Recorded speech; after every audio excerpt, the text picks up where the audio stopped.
위풍당당했던 베이징 대학 교수가 중국 한자를 태국에 전파하기 위해 태국을 찾아갑니다. 태국에서 극진한 대우를 받았던 중국 대학 교수. 그러나 그의 여권을 보게 된 태국인들은 갑자기 태도를 바꾸고 이런 말을 하는데요. 아니 이게 뭐야? 당신 한국인이 아니라 중국인이었어? 제기랄. 지난 7월 한국을 상대로 벤코리아를 외치며 난동 피우던 태국. 과연 무슨 일이 있던 걸까요? 이야기 들어보시죠. 안녕하세요. 저는 베이징 대학교에서 언어학을 가르치고 있는 왕하이밍이라고 합니다. 제가 이렇게 사연을 보내게 될 줄은 몰랐는데요. 최근 태국에서 겪은 충격적인 경험으로 인해 학자로서 부끄러운 마음을 가지게 되었습니다. 그리고 그 중심에는 놀랍게도 한국이 있는데요. 얼마 전 있었던 일을 들려드려 볼게요. 먼저 제 이야기를 해야 할 것 같네요.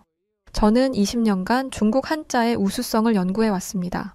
세계 최고의 문자는 단연 한자라고 자부하면서 말이죠. 5천년의 역사를 가진 한자야말로 인류 최고의 문자 체계라 믿었고 이를 증명하는 것만이 제 역할이라고 생각했어요. 실제로 제 연구는 많은 곳에서 인정을 받았습니다. 하버드, 옥스퍼드, 소르본 등등. 제 연구 내용을 가지고 강연을 다니기도 했죠. 저는 한자의 뛰어난 특성을 설명하면서 청중들을 설득했습니다. 특히 한자가 동아시아 문화권의 공통 문자라는 점을 강조했어요. 한국, 일본, 베트남, 유명하다는 동아시아의 나라는 모두 우리 한자를 사용했으니까요. 그만큼 한자의 가치는 대단했습니다. 그래서 저는 한자로 통하는 세계라는 책을 준비하고 있었고 유네스코 세계문화유산 등재도 추진 중이었어요. 그러던 어느 날 태국 방콕의 출라롱콘 대학에서 특별 강연자로 초청을 받았습니다. 이번 행사에는 아시아권 참석자들 뿐만 아니라 서양 국가에서도 많이 참석한다고 하더라고요. 저는 이번 기회를 발판 삼아 한자의 위대함을 전 세계에 알리리라 마음먹었습니다. 그런데 공항에 들어서자마자 뭔가 이상했어요. 공항 곳곳에 걸린 안내문에 한자의 비중이 적었거든요. 한자 대신 커다랗게 적힌 언어는 영어 그리고 한글이었습니다. 중국어는 작게 구석으로 밀어낸 글자가 한글이라니 어이가 없더라고요. 태국에 방문하는 중국인들이 한둘이 아닌 것으로 알고 있는데 중국어를 이런 식으로 방치하다니 태국인들이 이 정도로 무식한가 싶었습니다. 하지만 이 정도야 한국인들이 태국에 와서 돈을 많이 쓴다더니 이런 식으로라도 한국인들을 대접해주고 싶은가 보다 생각하며 넘길 수 있었어요. 그런데 출라롱콘 대학에 도착하자마자 볼 수 없는 상황을 마주하게 되었습니다.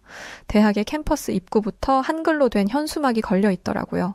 저게 뭔 뜻인가 해서 번역기를 돌려보니 한국어 능력시험 대비반 수강생 모집, K컬처 특강, 한국 유학 설명회 등등 죄다 한국과 관련된 것들이었습니다. 저는 고개를 두리번거리면서 중국과 관련된 내용을 찾으려고 노력했어요. 혹시 태국어로 적힌 건 아닌가 싶어서 모든 현수막과 포스터를 번역해봤는데 어쩜 하나도 없더군요. 저는 불편한 마음을 안고 행사 관계자와의 미팅에 참석했습니다. 저는 중국과 관련된 게 하나도 없다는 건 말이 안 된다고 생각했어요. 학교에서 의도적으로 중국과 관련된 걸 배제하는 것일 수도 있겠다는 생각까지 할 정도였죠. 그래서 관계자에게 물었습니다. 하나만 여쭤보고 싶은데요. 캠퍼스에 중국 관련 홍보물이 하나도 없는 이유가 뭔가요? 유학이나 교환학생 관련한 홍보물도 많은데 그곳에서도 중국은 쏙 빠져 있더군요. 제가 못 본 겁니까? 행사 관계자는 잠시 당황한 기색을 보이더니 조심스럽게 대답했습니다. 그게 중국 관련된 내용은 학생들의 관심도가 떨어져서요. 어이가 없더라고요. 중국에 대한 관심이 떨어지다니? 그렇다기엔 한국에 관련된 건 많던데요. 이 대학은 한국이 중국에 비해 덜 떨어진다는 걸 모르나 봅니다. 학생들이 좀 더 선진적인 문화와 지식을 배울 수 있도록 선도해야 하는 게 학교가 해야 할 일인데 한국 문화를 배우는 걸 가만히 두고 보다니 저라면 중국과 관련된 수업과 세미나를 늘렸을 겁니다. 저는 이 태국 관계자가 자신의 잘못을 바로잡고 중국어 관련 강좌를 늘리겠다고 말할 줄 알았어요. 그런데 그의 반응은 제 생각과 전혀 달랐습니다. 중국어 과정이 있기는 하지만 최근 들어 수강 신청률이 많이 떨어져서 대부분의 수업이 폐강됐습니다. 그에 반해 한국어 수강은 수요가 높아져서 계속 생겨나는 추세고요.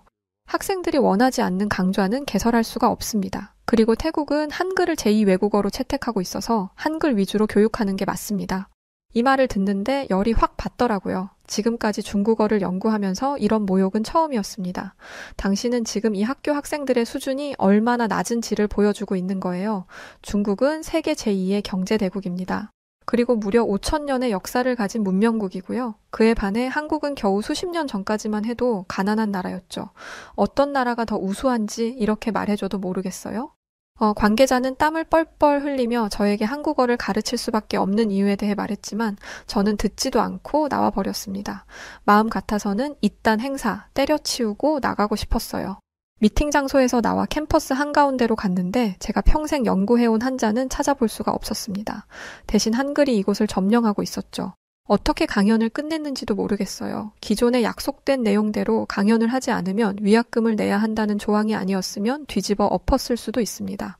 저는 강연에서는 차마 못했던 이야기를 현지 언론과의 인터뷰에서 해야겠다는 생각을 했고 이 기회를 통해 태국 내 한글 열풍을 지적하고 싶었어요. 특히 지난 여름 7월에 있었던 벤코리아 사태를 언급하면 분명 태국 기자들의 공감도 살 수 있고 태국인들의 한국에 대한 반한 감정도 다시 이끌어낼 수 있을 것 같았습니다. 방콕 포스트, 더네이션 등 주요 언론사 기자 5명이 참석한 자리에서 제가 먼저 입을 열었습니다. 태국에 오자마자 가장 충격받은 건 태국 곳곳에 퍼져 있는 한글이었습니다. 대체 왜 태국이 한글을 배우는 건지 의아합니다. 한국은 얼마 전 태국인들을 무자비하게 추방하지 않았습니까? 그리고 여행객들에 대한 검문도 강화했다고 하던데요. 태국인들은 그런 취급을 받아놓고도 한글을 배우다니 자존심도 없나요? 저는 의기양양한 표정으로 기자들을 바라봤어요. 아니나 다를까 당황한 표정으로 서로 눈치를 보더군요. 저는 제가 전곡을 찔렀다고 생각했습니다. 그런데 그때 더네이션의 여성 기자가 날카로운 목소리로 제 말에 반박하기 시작했어요. 교수님은 지금 잘못된 지적을 하고 계십니다. 한국의 조치는 정당한 것이었습니다. 한국에서 강제 추방된 태국인들은 한국에 불법 체류를 한 사람들이었거든요. 입국 과정을 까다롭게 한 것도 불법 체류자를 걸러내기 위한 최소한의 장치였습니다. 예상치 못한 반응에 당황스러웠습니다. 자기 나라잖아요.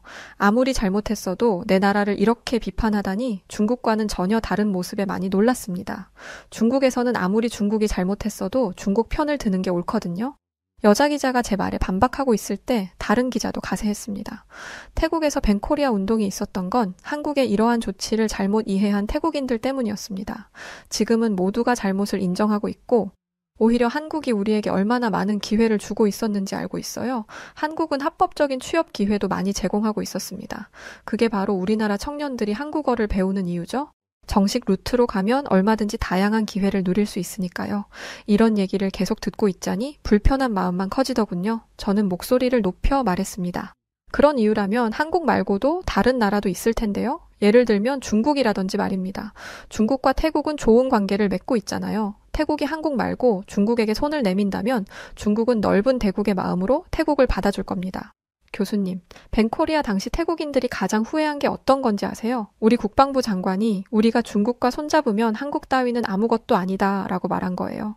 그 일 이후로 한국 기업이 반도체 수출을 중단했는데 그날부로 태국 자동차 산업이 올스탑 됐어요. 그때 중국은 어떻게 했게요? 우리를 도와주기는커녕 뒤에서 웃기만 했어요. 쉽게 말해 뒤통수를 친 거죠. 이런 나라를 어떻게 믿습니까? 순간 말문이 막혔습니다. 하지만 불쾌한 건 매한 가지였어요. 5,000년의 역사를 가진 중국이 그런 데는 다 이유가 있는 건데 그깟 도움 한 번 안 줬다고 겨우 70년 만에 성장한 한국을 추종하다니 태국인들의 태도가 너무나 굴욕적으로 보이더군요. 어느새 인터뷰는 제가 의도한 것과 완전히 다른 방향으로 흘러가고 있었습니다. 저는 더 이상 이런 인터뷰를 이어갈 이유가 없다고 생각했고 어영부영 인터뷰를 끝내버렸어요. 그런데 화를 내야 할 사람은 저인데 기자들이 궁시렁 거리더라고요. 언어학에 관해 다루려고 했는데 정치 얘기만 하다 끝났네. 여하튼 누가 중국인 아니랄까봐. 세상 이런 인터뷰는 처음이다. 뭐 저런 인간이 다 있어? 라고 말이죠. 평소라면 불같이 화를 냈겠지만 상대할 가치조차 없다고 생각하고 그냥 나와버렸습니다. 저는 이런 태국인들의 태도에 매우 불쾌한 마음을 가진 상태로 호텔에 돌아왔어요. 근데 며칠간 강연 일정이 없어서 호텔에만 있는데 계속 안에만 있으려니 답답하더라고요. 현지 식당에서 밥을 먹고 부른 배를 두드리며 밖으로 나왔는데 마침 학생들의 하교 시간이 겹쳤습니다. 수많은 학생들이 거리로 쏟아져 나왔는데 학생들을 찬찬히 살펴보는 저는 놀라운 공통점을 발견했어요. 학생들이 가방에 비슷하게 생긴 인형들을 달고 다니더라고요. 그리고 책에는 한글로 무어라 적힌 스티커들이 잔뜩 붙어 있었습니다. 심지어 학생들은 한국어로 떠들거나 한국 노래를 크게 틀으며 걸어가고 있었어요. 저라면 시끄러운 한국 노래를 끄라고 화를 냈을 텐데 태국 학생들은 오히려 신난다는 듯 노래를 더 키우라고 손짓하거나 다 함께 노래를 부르며 걸어가고 길거리 한복판에서 춤을 추기도 했습니다. 어려운 동작도 수월하게 해내는 걸 보니 저 한국 가수의 춤을 얼마나 많이 보고 따라 췄을지 감도 안 잡히더라고요. 저는 학생들이 우르르 몰려 들어가는 가게로 들어갔습니다. 그곳에는 한국 아이돌 가수들의 사진과 학생들이 가방에 달고 다니는 인형이 함께 찍혀 있는 사진이 붙어 있었어요. 그 모습을 신기하게 보고 있는데 북적이는 가게 안을 돌아다니던 한 학생의 가방에서 인형이 툭 떨어지는 겁니다. 저는 떨어진 인형을 주워들고 대체 이게 뭐지 싶어 유심히 보고 있었습니다. 그런데 그때 학생이 소리를 치면서 제가 들고 있던 인형을 휙 하고 채가는 게 아니겠어요? 무슨 도둑놈 취급을 하는 게 어이가 없어서 버릇없는 학생을 째려보았습니다. 학생은 태국말로 손가락질까지 하며 화를 내고 있었는데 제가 말을 알아듣지 못하니 더듬거리는 영어로까지 화를 내더라고요. 보통 언어가 안 되면 대충 말하다가 마는데 얼마나 화가 나면 저렇게까지 화가 나는 감정을 표현하나 싶었습니다. 학생이 화를 내는 이유는 이거였어요. 저를 진짜 도둑으로 생각하고 있더라고요. 저는 억울한 마음에 내 나이가 50이 넘었는데 이런 걸 훔쳐서 뭘 하겠냐고 억울함을 호소했습니다. 그런데 학생의 생각은 달랐어요. 요즘 애고 어른이고 할 것 없이 이것만 보면 난리예요. 얼마 전에도 딸 준다고 내 친구 가방에 달린 인형 훔쳐가려던 아줌마가 있었다고요. 저는 대체 이게 뭐길래 이렇게까지 하는지 궁금했습니다. 너무 귀해서 구하는 게 힘들다고 하더라고요. 학생들은 이 인형이 없으면 세상이 무너지는 것처럼 굴었어요. 한국 가수들을 본떠서 만든 인형인데 이게 없으면 애들이랑 대화가 안 돼요. 한국 가수들의 진짜 팬이라는 표식 같은 거거든요. 그나저나 아줌마 진짜 도둑 아니죠? 저는 자칫 잘못하면 도둑으로 몰릴 것만 같은 상황에 손사래를 치며 도둑이 아님을 증명해야 했습니다. 놀라운 장면은 이게 다가 아니었어요. 학생들이 들어간 가게의 진열대에는 온통 한국 과자와 라면이었습니다. 그리고 학생들은 그것들을 사기 위해 줄을 서고 있었죠. 게다가 학생들은 한국에서 건너온 물건들의 포장지에 적힌 한글을 척척 읽었습니다. 그에 반해 중국에서 건너온 제품은 가게 구석진 곳에 먼지가 쌓인 채 나뒹굴고 있었고 그 물건에 관심을 가져주는 사람은 아무도 없었죠. 저는 가게에서 나와 학교 주변을 서성였습니다. 뭔가 할 생각은 아니었고 그냥 발길이 닿았던 곳이 학교 근처였던 거예요. 그런데 그때 갑자기 어깨를 잡히는 느낌과 함께 뒤를 돌아보니 완전 무장한 경찰들이 저를 둘러싸고 있었습니다. 누군가가 저를 수상한 사람으로 신고를 한 것 같았죠. 경찰들은 저를 굉장히 정중한 태도로 대했습니다. 일단 신고가 들어왔으니 경찰서로 가서 리포트를 써야 한다며 커피도 주고 심지어 다과까지 건네었어요. 제가 당연히 나쁜 의도로 학교에 간 게 아니라는 걸 안다는 듯이요. 저는 역시 학생들은 아무것도 몰라서 한국만 찾지만 어른들은 다르구나. 어른들은 중국의 위험을 잘 알고 있는 거야. 그러니까 나를 이렇게 잘 대우하지 라고 생각했습니다. 저는 태국처럼 중국보다 못 사는 나라의 극진한 대접은 당연하다 생각하며 거만하게 앉아 커피를 마시고 있었어요. 그런데 제 여권을 본 경찰관의 표정이 순식간에 굳어졌습니다. 당신 한국인이 아니군. 방금 전까지의 친절한 미소는 온데간데 없고 제 앞에 있던 커피와 다과는 흔적도 없이 치워져 있었어요. 중국인이라면 이야기가 달라지지? 이봐, 당장 일어나. 당신이 여기에 앉아 있어도 된다고 생각해? 수상쩍게 학교 앞에서 어슬렁거린 이유가 뭐야? 경찰들은 저를 조사실로 끌고 들어갔습니다. 험악한 분위기 속에서 저는 순식간에 중범죄자와 같은 취급을 받고 있었어요. 아니, 저는 중국인이잖아요. 저는 중국인인 제게 이런 태도를 취하는 게 이해가 되지 않았습니다. 저는 제가 누구인지 계속해서 알렸어요. 이봐요. 저는 베이징 대학교 교수예요. 신분증을 보면 알 수 있을 겁니다. 여기 온 것도 태국의 초청을 받아온 거라고요. 그런데 경찰들은 코웃음 치면서 대답했어요. 교수라고? 지난주에도 베이징 대학 교수가 잡혀왔는데 중국에는 베이징 대학 교수가 대체 몇 명이야?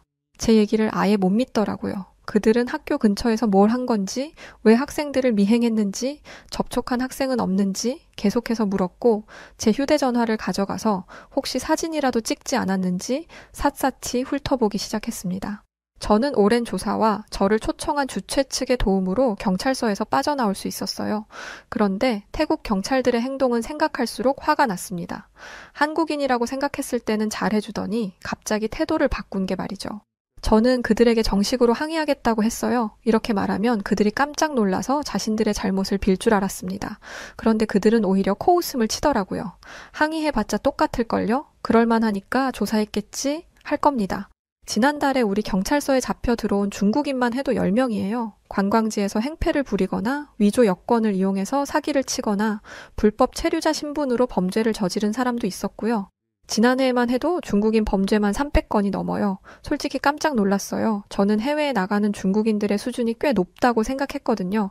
그런데 이들이 이렇게 말해도 한국인이라고 했을 때와 중국인이라는 걸 알았을 때의 태도가 다른 건 말이 안 됐습니다. 이건 외교적인 문제로 번질 수도 있는 수준이잖아요. 그런데 이 문제를 말했음에도 이들의 태도는 미적지근했어요. 그래요. 한국인들도 경찰서 옵니다. 그런데 중국인들처럼 사고 쳐서 오는 게 아니라 길에 쓰러진 사람들을 데려오거나 누군가가 잃어버린 물건을 찾아주러 오는 경우가 전부예요. 이런 한국인들이랑 허구한 날 남의 나라에서 노상방뇨나 하는 중국인들을 어떻게 똑같이 대합니까? 태국에서 모진 수모를 당한 저는 큰 상처를 받았습니다. 그리고 마음속으로 한국인이라면 이런 일을 당하지 않았을 텐데 라고 생각하고 있는 저를 발견하게 되었어요. 단 한 번도 한국을 부러워한다거나 한 적이 없는데 말이죠. 호텔로 돌아오는 택시를 탔는데 한숨만 나오더라고요. 그 와중에 택시의 라디오에서는 한국 노래가 흘러나오고 있었고 백미러에는 한국 가수들을 상징한다는 그 인형이 달려 있었습니다. 호텔로 돌아온 저는 한국과 관련된 모든 걸 지워버리고 싶었어요. 하지만 학자로서의 양심이 저를 붙잡았습니다. 왜 모두가 한글에 열광하는 걸까? 이것만 알아보고 앞으로는 한국 쪽으론 침도 뱉지 말자 다짐했죠. 알아봐봤자 별다른 내용도 없을 거라고 생각하면서요. 저는 언어학자잖아요. 그래서 노트북을 펼쳐 한글에 대해 조사하기 시작했습니다. 한자처럼 오랜 역사도 없는 문자가 뭐가 대단하다고. 그런데 한글의 제작 원리를 알게 된 순간 충격이 밀려왔습니다. 자음과 모음의 제작 원리, 이건 마치 현대 과학자가 만든 것 같았어요. 기혁은 혀가 목구멍을 막는 모양을, 니흐는 혀가 윗 잇몸에 닿는 모양을, 모든 자음이 발음 기관의 모양을 본떠 만들어졌다는 사실이 믿기지 않았습니다. 이게 600년 전에 만들어졌다고? 최근에 만들어진 게 아니라? 말도 안 돼. 어떻게 그 시절에 이렇게 완벽한 해부학적 지식을 가지고 있었을 수 있지. 더 놀라운 것은 모음이었습니다. 하늘과 땅, 그리고 사람이 기본으로 만들어진 체계라니 여기에는 사상과 철학마저 담겨 있었어요. 게다가 이 세 가지 기본 모음을 조합해 다른 모음을 만드는 창의적인 방법까지 가지고 있었죠. 손이 떨리기 시작했습니다. 한자가 수천 년에 걸쳐 자연스럽게 발전한 문자라는 자부심 하나로 살아왔는데 처음부터 치밀한 과학적 원리로 설계된 문자인 한글 앞에서는 한자도 무의미해 보였거든요. 게다가 또 한 번 저를 충격에 빠지게 한 사실이 있었습니다. 한자는 배우는 데만 10년이 걸리는데 한글은 며칠이면 배울 수 있다고? 저는 아까 봤던 태국 학생들을 떠올렸어요. 한국어를 능숙하게 읽고 있는 태국 학생들을 말이죠. 한글, 한국어가 대중적인 언어가 될 수 있었던 이유에는 논리적이고 간단하고 직관적인 한글의 언어적 특성이 있었던 것이었습니다. 그런데 저는 이 부분에서만큼은 한글이 한자보다 덜 떨어진 문자라고 생각하고 싶었어요. 좀 더 어렵고 접근하기 힘든 게 우수하다는 생각을 하고 있었으니까요. 그런데 세종대왕의 창제 목적을 알게 된 저는 충격에 빠졌습니다. 어리석은 백성이 한글을 배워 뜻을 펼치게 하라. 기득권 중에 기득권인 왕이 한낱 백성을 위해 그들이 배우기 쉬운 언어를 만들었더군요. 먼 과거에 이러한 노력이 현재의 한글을 만들었고 그 덕분에 세계의 많은 사람들이 쉽게 한글을 접하고 있었던 것이었습니다. 심지어 문자가 없는 인도네시아의 소수민족 찌아찌아족, 문맹률이 99%에 달하는 솔로몬 제도, 볼리비아의 아이마라족 등 문자가 필요한 나라들은 모두 한글을 가져다가 쓰고 있었습니다. 그에 반해 우리 중국의 한자를 가져다가 쓰고 싶다고 하는 문화권이나 해외 다른 나라들은 그 어디에도 없었어요. 연구를 하면 할수록 부정할 수 없는 사실과 마주하게 됐습니다. 한자는 배우기 어렵고 복잡한 반면 한글은 누구나 쉽게 배울 수 있었어요. 한국이 과거에 한자를 빌려다 썼었기 때문에 한글은 한자보다 훨씬 모자란 문자라고 생각했는데 이건 저의 완벽한 착각이었습니다. 심지어 중국 내에서조차 한자 교육에 어려움을 겪고 있다는 통계 자료를 보았습니다. 이 결과를 어찌나 꽁꽁 숨겨두었는지 교수라는 직업을 가지고 있지 않았더라면 해당 내용까지 접근하기 어려웠을 거예요. 아마 중국 정부에서 이 내용이 알려지지 않기를 바랐던 것 같습니다. 중국의 문맹률이 높다는 것이 옛말이라는 얘기가 돌았고 저도 그렇게 믿었습니다. 그런데 이건 전부 사실이 아니었어요. 문맹률이 낮다는 통계는 베이징이나 상류층이 사는 지역에서 낸 것이고 대부분의 인구가 밀집되어 있는 시골 지역에는 발길도 안 했더라고요. 도시에 사는 사람들은 교육 수준이 높으니 당연히 글을 읽을 줄 알 것이고 그들 위주로 통계를 내면 문맹률이 낮을 수밖에요. 그런데 문맹률이 낮으면 뭐 합니까? 제가 이것까지는 부끄러워서 얘기를 안 하려고 했는데 중국과 일본의 공통된 문제가 뭔지 아시나요? 요즘 젊은이들은 한자를 제대로 쓸 줄 모릅니다. 휴대전화가 생기면서 이 문제가 더 심각해졌어요. 휴대전화가 알아서 한자를 찾아주니까 실제로 본인들 손으로는 쓰지를 못하는 거죠. 대충 비슷하게 뭉뚱그려서 써버립니다. 저는 이걸 보면서 나라에 망조가 들었다고 생각했는데 일본도 비슷한 상황이라고 하니 동아시아의 모든 나라가 비슷한 상황일 거라 생각했습니다. 그래서 그나마 낫다라며 위안 삼고 있었어요. 그런데 한국을 보니 착잡해지더군요. 한글은 모양이 단순하고 들리는 대로 쓰면 되니 한자처럼 복잡한 모양을 외울 필요가 없으니까요. 밤을 새워가며 연구한 결과 한글은 단순한 문자가 아닌 인류 문자 발달사의 혁명이었다는 결론에 도달했습니다. 이토록 과학적인 문자라니 한글을 뿌리 없는 문자라며 무시했던 과거가 떠오르면서 이불을 뻥뻥 찼어요. 부끄러워서 미치겠다고요. 저는 가만히 천장을 바라보며 생각했습니다. 우리는 왜 이런 문자를 만들지 못했을까? 그런데 이런 생각을 해봤자 뭐가 달라지겠습니까? 저는 그냥 다 잊자 생각하고 중국으로 돌아가기 위해 짐을 쌌습니다. 다음 날 공항에 가기 전 시내에서 밥을 먹으려는데 거대한 전광판에서 음악이 흘러나오고 있었어요. 꽤 큰 광장이었는데 광장 초입부터 들리던 노래를 광장 끝으로 가면서 쭉 듣고 나니 저도 모르게 그 노래를 흥얼거리게 되더라고요. 중독적인 멜로디가 제 머릿속을 떠나지 않았고 그때까지만 해도 별일 아니라고 생각했습니다. 그런데 음식을 기다리는 동안에도 음식을 먹는 동안에도 이 노래가 머릿속을 떠나지 않았어요. 저는 대체 이 노래가 누구의 노래이길래 이토록 저를 괴롭히는지 알고 싶었습니다. 그런데 그때 식당 안에 있는 TV에서 또 똑같은 노래가 나오더군요. 저는 TV 앞으로 달려가 노래의 주인공을 보았습니다. 한 예쁜 여자 가수가 남자 가수와 노래를 부르고 있는데 각각 아시아계와 아메리카계처럼 보이더군요. 저는 옆에서 노래를 따라 부르고 있는 태국인에게 대체 누구의 노래인지 물었습니다. 그러자 그는 블랙핑크 로제요. 모르세요? 라고 말하며 저를 구닥다리처럼 보더라고요. 한국 가수잖아요. 이번에 브루노 마스랑 컬래버레이션한 요즘 이 노래로 난리예요. 아파트라는 술자리 게임으로 만든 노래인데 요즘 술집 가면 다 저 게임만 하고 있다고요.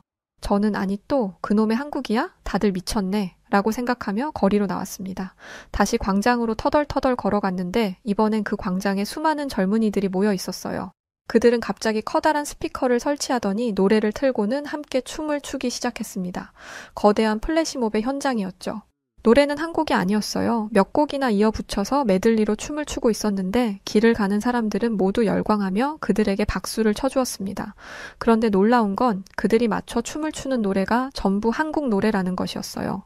저는 또다시 착잡한 마음을 감추지 못했습니다. 중국에도 노래는 많은데 제가 아는 어떤 중국 노래도 이런 광경을 만들어내지 못했습니다. 위대한 중국의 문화를 세계에 알리려 엄청난 예산을 들였지만 단 한 번도요. 심지어 이런 자발적인 열광은 단 한 번도 본 적이 없었죠. 문득 지난달 베이징에서 본 광경이 떠올랐습니다. 정부 주도로 대규모 중국 전통문화 축제를 열었지만 젊은이들의 반응은 차가웠었어요. 억지로 끌려온 듯한 표정들을 하고 하품을 하며 지루해했는데 그때는 그 모습을 보고 한심하다며 혀를 쯧쯧 찼습니다. 그 젊은이들이 왜 그러는지는 알려고도 안 하고요. 젊은이들은 한국 가수들의 노래처럼 트렌디하고 세련된 것들을 원했던 것입니다. 중국은 사람들이 원하는 게 뭔지도 모르고 자기들이 하고 싶은 것만 하니 이런 호응을 이끌어내지 못하는 게 당연했죠. 하지만 이곳의 분위기는 달랐습니다. 한국의 문화를 눈앞에 들이밀고 빨리 즐겨, 어서 라고 하지 않아도 사람들은 알아서 스스로 자발적으로 한국의 문화를 즐기고 있었거든요. 카페에 들어가니 BTS의 노래가 흘러나왔고 식당에서는 한국 드라마가 나오고 있었습니다. 길거리 가게에서는 블랙핑크의 포스터가 걸려 있었고 버스 정류장에는 한국 화장품 광고가 흘러나왔어요. 마치 작은 한국 같았죠. 한국은 문화의 힘 하나만으로 한 나라를 장악한 것이었습니다. 제가 그토록 자부하던 중국의 수천 년의 역사는 사람들의 이런 반응을 이끌어내지 못했습니다. 전통음악, 현대음악, 어느 것 하나 세계인의 마음을 사로잡지 못했죠. 하지만 한국은요? 한국어도, 한글도, 문화도, 심지어 그들의 전통의복과 음악마저도 세계인들의 축제에 초대를 받으며 그 수준을 인정받고 있다고 합니다. 사연을 보내기 전에 한국 군악대 영상을 봤는데 그걸 보면서 중국과 한국의 수준 차이를 또 한 번 뼈저리게 느꼈어요. 솔직히 말하면 부럽습니다. 그래서 한국처럼 되고 싶은데 어떻게 해야 할지 방법을 모르겠어요. 한국의 성공 사례를 보고 배우면 도움이 될까요? 한국인 분들은 한국이 세계적으로 인정받는 이유를 뭐라고 생각하시는지 궁금하네요. 아직도 머릿속에서 그 멜로디가 맴도는 것 같습니다. 그놈의 아파트. 한국에 대해서 많은 외국인들이 놀라는 것들이 또 있는데요. 특히 사업을 위해 한국에 방문한 외국인들이 감탄하는 회사가 있다고 합니다. 독보적인 업계 1위이면서 고객 만족뿐 아니라 지역사회 환원까지 세상에 도움이 필요한 곳에 아낌없이 나눔과 봉사를 실천하고 있어 더욱 놀라움을 자아내는데요. 바로 신차 장기 렌트 및 리스 회사인 KS 오토플랜입니다. 차량 구매뿐 아니라 기존 차량 처분까지 원스톱으로 처리가 가능한 건 물론 항상 고객님께 듣고 고객님으로부터 답을 찾아 고객님께 돌려드리는 기업을 표방하는 만큼 렌트와 리스 시 중도 해지를 원하시는 경우 고객님이 최대한 페널티를 적게 가지고 가시도록 체계화된 승계 부서를 운영하고 있습니다. 사람을 최우선으로 생각하는 회사답게 처음 회사를 시작하던 그 마음 그대로 취약계층 아동과 시설에 아낌없는 지원을 아끼지 않는 KS 오토플랜. 따뜻한 심장을 가진 KS 오토플랜이 구독자 여러분들을 위해 특별한 혜택을 준비했습니다. 지금 고정 댓글을 클릭하시고 구독자분들만을 위한 특별한 혜택과 함께 이웃을 위한 나눔까지 실천해보세요. 여기 중국인으로 보이는 관광객들이 한국의 어느 매장에서 큰 소란을 피우고 있습니다. 중국인들의 행패에 속수무책으로 매장 직원들은 당하고만 있는데요. 이때 중학생으로 보이는 한국의 한 학생이 나타나서는 중국인 단체 관광객들의 입을 닫게 만들어버리는 기질을 보이게 되는데요. 대체 이곳에서는 무슨 일들이 있었던 것인지 오늘 사연 시작해보겠습니다. 안녕하세요. 저는 호주 퍼스에서 살고 있는 벨라 화이트라고 합니다. 저는 방송국 작가로 일을 하며 두 아이를 기르고 있어요. 제가 살고 있는 퍼스는 자연이 아름다운 곳입니다. 특히 세로로 긴 모양을 하고 있는데 위로 가면 사막과 비슷한 풍경이 펼쳐져 있고 아래로 가면 휴양지 같은 느낌의 자연을 만날 수 있어요. 호주 멜버른에서 나고 자란 제가 퍼스에 이사를 온 이유는 자연, 딱 하나뿐이었습니다. 남편도 저와 똑같은 성향을 가지고 있는데 그래서 그런지 저희 부부는 신혼 때부터 캠핑을 즐겨 다녔습니다. 아이가 태어난 이후에도 꾸준히 캠핑을 다니고 있답니다. 캠핑을 다녀본 분들이라면 아실 거예요. 매주 캠핑을 가는 게 얼마나 힘든 일인지요. 하지만 저희 가족은 정말 매주 캠핑카를 끌고 여행을 떠납니다. 저희 가족이 캠핑에 얼마나 진심인지 조금 이해가 되시죠? 퍼스의 평화로움을 느끼며 살아가던 중 옆집에 중국인 펑이 씨의 가족들이 이사를 왔어요. 제가 살던 작은 동네에는 아시아 사람들이 없었기 때문에 반가운 마음이 컸습니다. 모험심이 강한 저희 가족은 새로운 펑위 씨의 가족들과 교류하며 새로운 문화를 경험할 수 있다는 사실에 기대감에 부풀었습니다. 저희는 이사 온 펑위 씨의 가족들에게 웰컴 박스라고 해서 환영의 의미를 담은 선물 꾸러미를 담아서 건네주기도 하고 저희 가족이 차곡차곡 모아둔 맛집 지도까지도 건네주었어요. 당연히 저희는 가까운 관계가 되었고 집에 옆집 가족들을 초대하게 되었습니다. 즐거운 시간을 보낼 수 있으리란 생각에 모든 가족들이 들떠있던 그때 펑위 씨의 가족들이 초인종을 눌렀죠. 저는 반갑게 맞이하며 신발을 벗어달라고 했습니다. 서양에서는 집에서도 신발을 신는다고 하지만 요즘에는 위생적인 부분 때문에 신발을 벗는 추세죠. 저희 집도 카펫을 다 드러내고 마룻바닥을 설치한 지 오래입니다. 펑위 씨는 아시아 국가의 사람들이기 때문에 신발을 벗는 게 당연히 익숙할 거라 생각했는데 그런데 이상하게도 펑위 씨의 가족들은 쉽게 신발을 벗지 못했습니다. 계속 쭈뼛대길래 슬리퍼까지 준비해 주었건만 신발을 계속 안 벗더라고요. 그러면서 중국인 펑위 씨는 왜 서양 사람들이 집에서 신발을 벗느냐면서 불편한 말투로 말을 하더군요. 아니, 집에서 신발 좀 벗어달라고 하는 게 문제가 되나요? 저는 살짝 짜증이 올라왔지만 그날을 망치고 싶지 않아서 꾹 참았고 펑위 씨의 가족들은 한참 동안 문 앞에서 쭈뼛대다 결국 신발을 벗었습니다. 그런데 지금 다시 생각해도 아찔한데요. 중국인 펑위 씨의 가족들이 신발을 벗는 순간 집에서 시큼한 냄새가 진동을 하기 시작했습니다. 저는 태어나 그렇게 지독한 발 냄새는 처음 맡았어요. 한 사람만 그랬다면 차라리 낫겠는데 4인 가족 전부에게서 냄새가 나니까 죽겠더라고요. 그리고 보통 초등학생 정도 되는 아이들한테서는 발냄새가 잘 안 나지 않나요? 펑위 씨의 아이들은 어린데도 불구하고 미친 듯한 발냄새가 났죠. 솔직히 좀 더러운 얘기라서 말씀드리기 죄송한데 펑위 씨의 가족들은 맨발이었고 걸어갈 때마다 바닥에 발바닥 자국이 고스란히 남았습니다. 발에 땀도 많고 땀에서 채취도 강한 것 같은데 양말도 안 신고 통풍도 안 되는 신발을 신는다는 게 말이 되나요? 저희 가족들은 경악을 금치 못하며 겨우겨우 식사를 마쳤습니다. 그리고 다시는 중국인에서 온 펑위 씨의 가족들을 초대하지 않기로 가족 회의를 통해 결정했어요. 솔직히 냄새가 너무 나서 정이 떨어질 정도였습니다. 그런데 남편은 호주 사람들도 냄새가 나지 않는 것은 아니니까 우리가 조금은 이해해 주자고 하더군요. 오늘 하루 동안 밖에서 활동하느라 땀이 그날만 유독 많이 났었을 수도 있었을 거라면서 말이죠. 집에서 안 만나면 될 테니 너무 미워하지는 말자고 남편은 말했습니다. 저는 제 남편이 그렇게 마음이 넓은 사람인 줄 처음 알았지 뭡니까. 하지만 중국인들에게서 났던 냄새는 너무 역했기에 제 기억에 고스란히 남았죠. 그렇게 일주일 뒤 저희 가족은 여느 때와 다름없이 캠핑을 준비했습니다. 열심히 짐을 싸고 있는데 길을 지나던 펑위 씨의 가족들이 저희를 보게 되었고 캠핑을 가느냐고 묻더라고요. 그래서 그렇다고 말했더니 중국인 펑위 씨는 자신들도 따라가면 안 되겠냐고 했습니다. 캠핑카만 들어갈 수 있는 캠핑장으로 가야 해서 자리가 없다고 하자 펑위 씨는 어디서 난 건지 자신들도 캠핑카를 준비할 수 있다고 말했습니다. 남편은 펑위 씨에게 그렇게 하자라고 말을 했지만 사실 저는 내키지 않았습니다. 남편은 각각의 캠핑카에서 지내니까 이번엔 괜찮을 거라고 했죠. 그러나 캠핑장에서 정말 오만정이 떨어지는 경험을 하게 됩니다. 저녁에 캠핑장에서 바베큐를 만들었는데요. 갑자기 펑위 씨가 구워진 고기 위에 알 수 없는 가루를 쏟아부었고 저희 가족은 고기 위에 뿌린 알 수 없는 가루에서 암모니아 비슷한 냄새 때문에 먹을 수가 없었는데요. 저희는 가루 향이 너무 강해서 고기를 아이들이 먹지 못하고 있으니 뿌리지 않았으면 좋겠다고 했는데 저희 말이 기분이 나빴는지 이건 중국에서 유명한 향신료라고 하면서 불쾌한 표정을 드러냈습니다. 그러더니 이번엔 고수를 꺼내더군요. 사실 호주에서도 마카다미아 너츠 등은 고수가 들어간 케이크나 양 로스트 등에 사용되기도 합니다. 하지만 고수 향이 강해서 싫어하는 사람들이 더 많죠. 저희 가족도 고수를 좋아하지 않았습니다. 뿐만 아니라 아이들끼리 놀 때도 중국인 아이들이 어찌나 저희 아이들에게 손을 올리는지 아이들은 중국인 친구들과 놀고 싶지 않다며 캠핑카 안에서 휴대폰만 하며 시간을 보내야 했죠. 그날 이후로 저희 가족은 당연히 중국인 펑위 씨 가족들과 만남을 피했고 교류도 끊었습니다. 호주에 살며 아시아계의 사람들은 처음 사귀게 된 거였는데 썩 좋은 기분은 아니었습니다. 그런데 어느 날 저에게 정말 큰 사건이 터지게 되는 일이 발생하고야 말았는데요.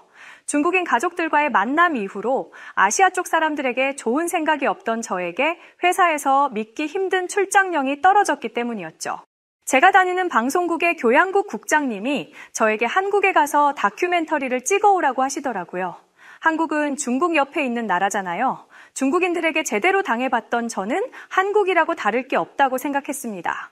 그래서 저는 단박에 국장님의 제안을 거절했습니다. 그런데 국장님이 계속 부탁하시더라고요. 저 외에는 팀을 인솔할 사람이 한 명도 없다면서 말이죠. 그래도 제가 거절하자 국장님은 한국만 다녀오면 제가 하고 싶은 주제로 제작한 프로그램을 특별 편성으로 송출해주겠다는 파격적인 제안을 했습니다. 거절하기가 어려운 제안에 결국 그 제안을 수락할 수밖에 없었습니다. 수락은 했지만 저에게 아주 큰 두 가지 문제가 계속해서 마음속에 걸렸어요. 한 가지는 당연히 중국 옆에 한국으로 간다는 것이었고 출장 기간이 길었다는 것이었습니다. 무려 한 달 반이었거든요. 어린 두 아이들과 떨어지는 것도 걱정이었고 남편에게 육아를 온전히 일임하는 것도 너무 미안한 일이었죠. 국장님의 제안은 수락했지만 남편이 거절한다면 가지 않을 생각도 하고 있었습니다. 그런데 남편이 중국과 비슷한 문화라는 한국에 저를 혼자 보낼 수 없다며 그런 게 걱정이라면 가족들이 다 함께 한국에 가자고 하는 거예요. 사실 남편은 프리랜서 개발자로 일하고 있어서 일하는 장소가 자유롭습니다. 그 덕에 저희 가족은 다 같이 함께 한국에 갈 수 있게 되었어요. 한국에 도착한 뒤 저와 남편은 공항의 곳곳을 살펴보았습니다. 근데 생각보다 깨끗한 모습에 다소 당황하기도 했었죠. 원래 보통 일반적으로 공항은 당연히 깨끗하기 마련입니다. 세계 각국에서 오는 여행지들에게 처음 보여주는 모습인데 지저분하게 관리할 리가 없잖아요. 그래서 저와 남편은 긴장의 끈을 놓치지 않았습니다. 그런데 그때 큰 아이가 화장실이 가고 싶다고 하는 거예요. 낭패라고 생각했습니다. 저희는 화장실만큼은 가고 싶지 않았어요. 호텔이라면 투숙객만 사용하니 깨끗하겠지만은 공항 화장실은 공용 공간이었으니까요. 중국인 펑위 씨가 저희 집 화장실을 쓴 뒤 화장실을 일주일 동안 쓰지 못했던 경험이 있었기 때문에 화장실은 정말 가고 싶지 않았습니다. 그런데 어쩌겠나요? 아이에게 참으라고 할 수도 없었으니 말이죠. 저는 아이를 데리고 화장실로 들어갔습니다. 간신히 입으로 숨을 쉬고 있는데 저희 딸이 저에게 코로 숨 쉬어도 된다고 저의 다리를 툭툭 쳤죠. 저는 눈을 질끈 감고 코로 숨을 쉬었는데 이럴 수가. 냄새가 안 났습니다.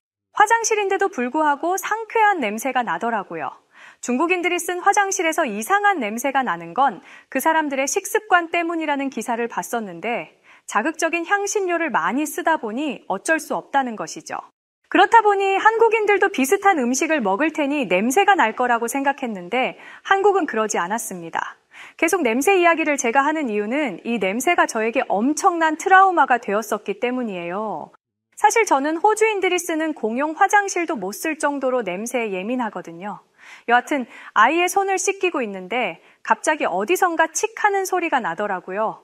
그러면서 갑자기 향긋한 냄새가 퍼졌습니다. 소리의 근원을 찾아보니 벽면에 있는 한 디스펜서였어요. 저게 무엇인지 보고 있는데 다시 한번 칙 소리가 나면서 그곳에서 액체 같은 게 나오더라고요. 그건 자동으로 향기를 내는 자동 디스펜서였습니다. 호주에는 이런 게 없기 때문에 저는 이런 게 있는지도 몰랐습니다. 호주에 이런 게 있다면 저희 집에도 설치를 해놨을 텐데 그러지 못했으니까 말이죠. 저는 디스펜서의 사진을 찍어갔습니다. 다시 호주로 돌아갈 때 이걸 바리바리 싸서 돌아가야겠다는 다짐을 했거든요. 남편은 화장실에서 나온 저와 아이의 표정이 밝자 의아한 표정을 지었어요. 저는 방금 찍은 사진을 보여주면서 제가 보았던 놀라운 것들에 대한 이야기를 들려주기 시작했습니다. 이야기를 들은 남편은 자기가 생각했던 한국이 실제와는 다를 수도 있겠다며 긴장감을 조금 풀었어요. 워낙에 호주에서 만난 중국인 펑위 씨의 영향이 컸다 보니 정말 걱정이 많은 한국행이었는데 공항에서부터의 시작이 꽤나 성공적인 걸 직감했습니다. 저는 다음 날부터 바로 취재를 시작했습니다. 서울을 포함해서 경기도를 오고 다니면서 호주에서는 볼 수 없는 한국적인 것들을 찾아다녔죠. 그러면서 알게 된 건데 한국은 현대식 문명이 정말 잘 어울리는 곳이었습니다. 남편과 아이들은 제가 취재를 하기 위해 일로 자리를 비워야 했고 남편이 아이들과 시간을 보내기로 했었기에 그나마 마음 편히 한국 취재를 위해 일에 매진할 수 있었죠. 처음 간 곳은 강남이었는데 조금 회의적인 시선을 가지고 있었습니다. 왜냐하면 취재를 위해 미리 검색해봤던 인터넷에는 한국 강남은 서울의 중심지지만 여성들에게 있어 성형수술의 근원이라는 이야기를 봤기 때문입니다.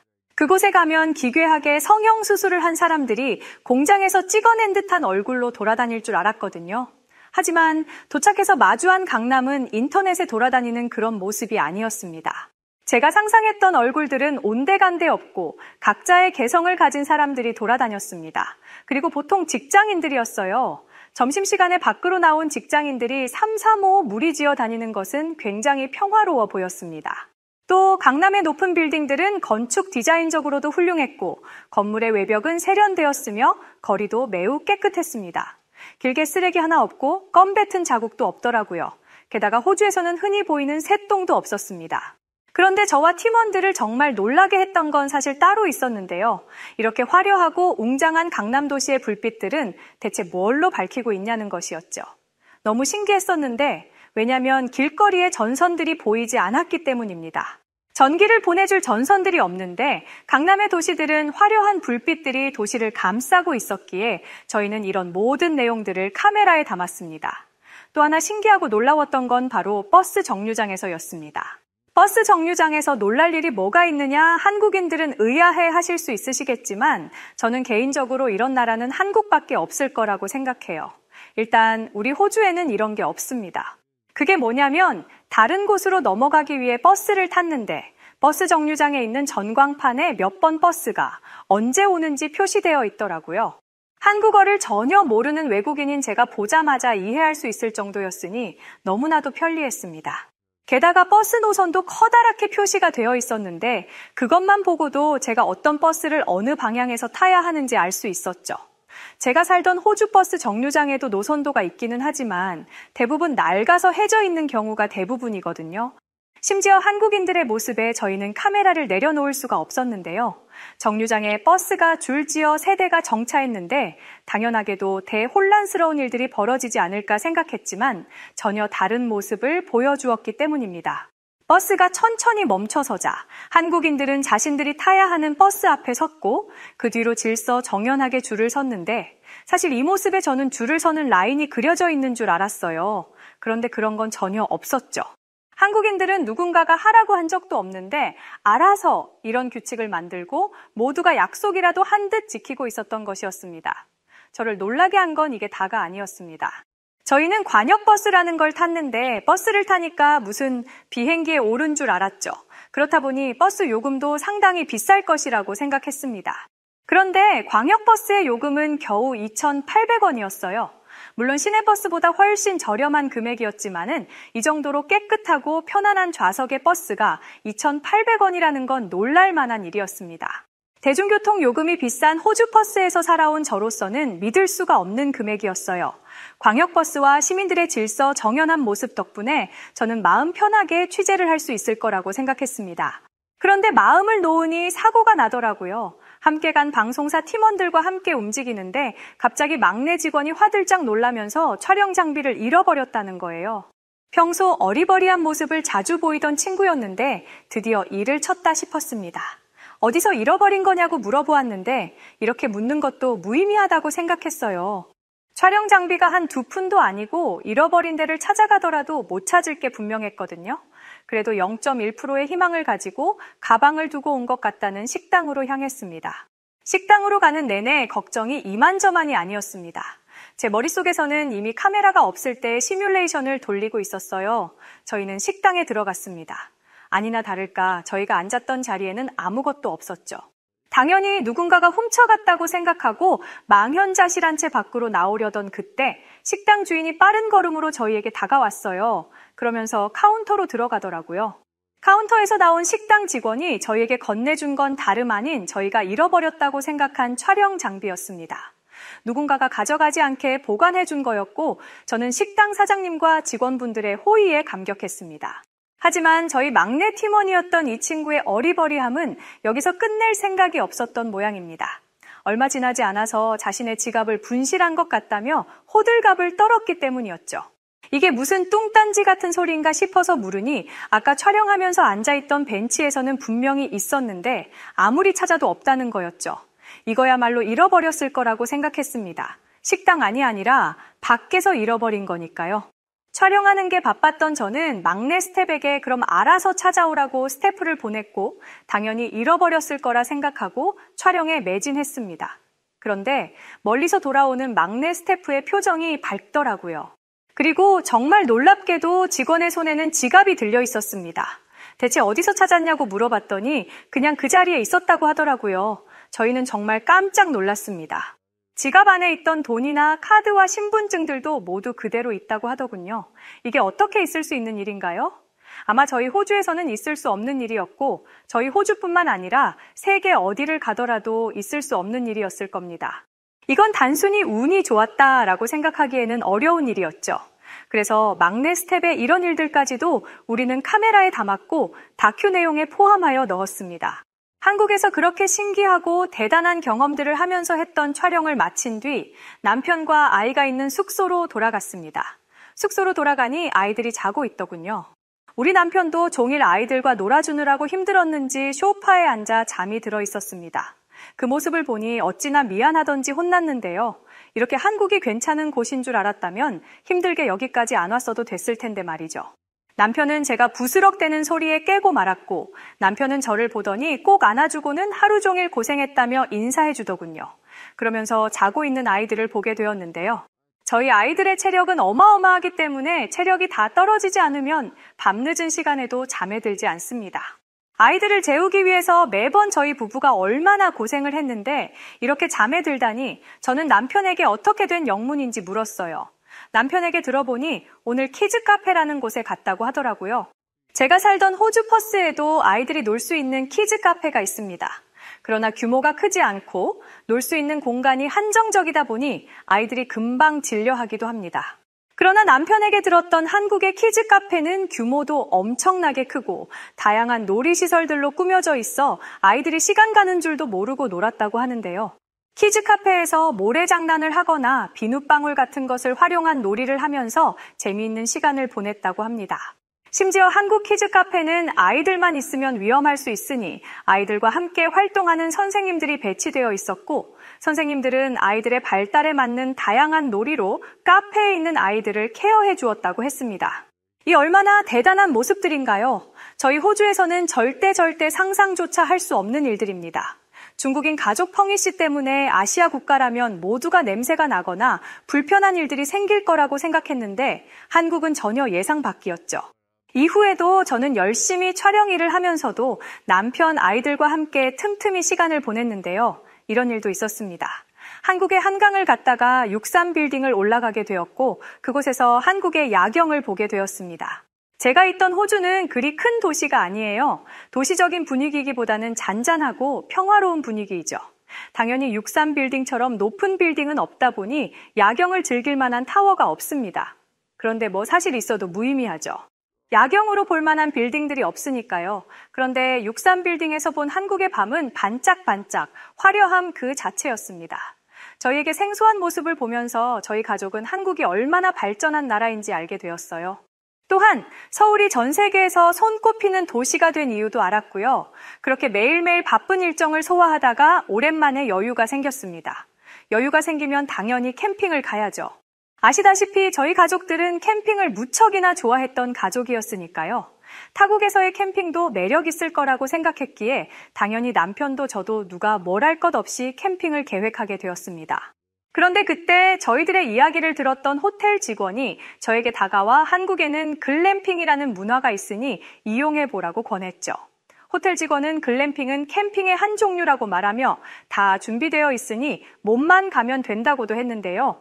그 이야기에 남편은 인터넷을 검색해보기 시작했고 실제로 한국의 글램핑은 숙소와 화장실, 싱크대, 식기류, 바베큐 그릴까지 모든 게 준비되어 있었습니다.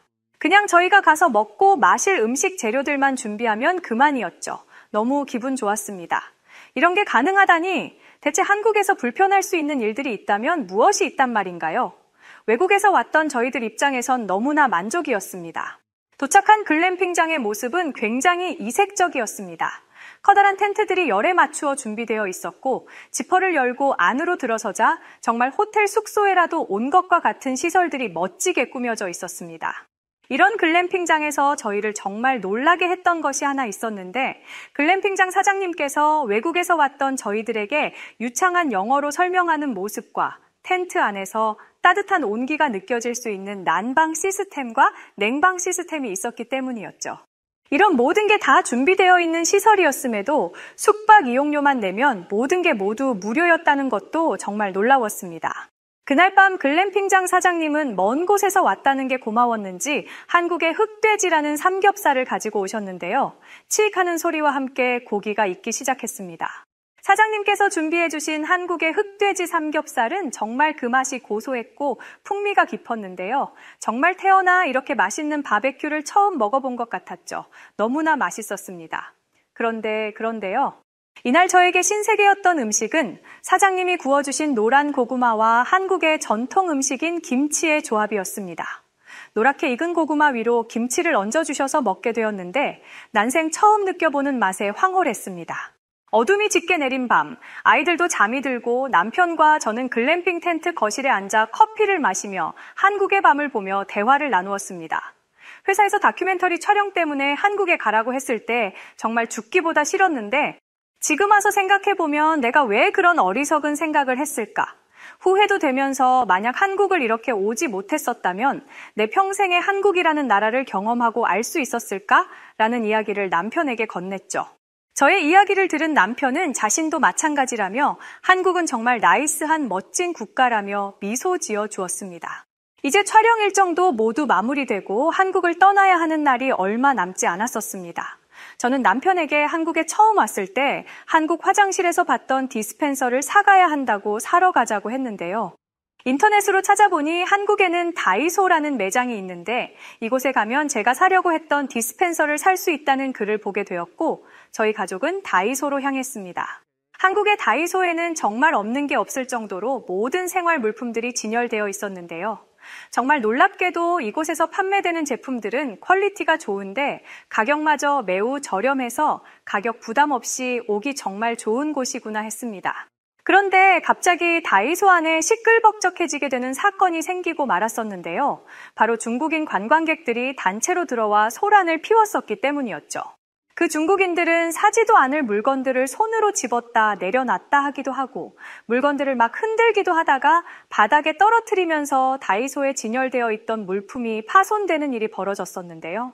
다이소 직원들은 중국말을 할 줄 몰랐기에 번역기를 보여주며 파손시킨 물품에 대한 결제를 요구했고 중국인들은 당시 알아들을 수 없어 정확하진 않겠지만은 당신들이 파는 한국의 제품들이 이렇게 형편없어서 살짝 떨어져 부서져 버린 걸 왜 우리 탓을 하느냐는 듯한 모양이었습니다. 다이소 안은 이 사건으로 난리법석이었고 목소리는 점점 커져만 갔었는데요. 저는 무슨 대화들이 오고 가는 건지 궁금해서 번역기를 켜서 그들의 대화를 휴대폰에 찍히는 문구로 보게 되었는데 이런 말들이 오고 가고 있었죠.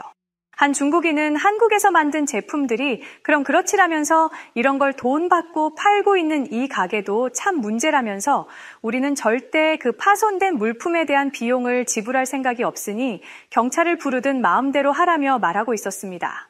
실제로 다이소 가게에는 경찰들까지 오게 되었고 중국인들은 경찰의 등장에도 목소리를 낮추지 않고 계속해서 난동을 피우고 있었는데요. 그런데 그때였습니다. 한국인으로 보이는 한 중학생 정도로 보이는 남학생이 다이소에서 소란을 피우던 중국인 관광객들의 입을 한 방에 다물게 해버려서 진짜 통쾌했던 기억이 있습니다. 무슨 일이 생겼던 것이냐고요?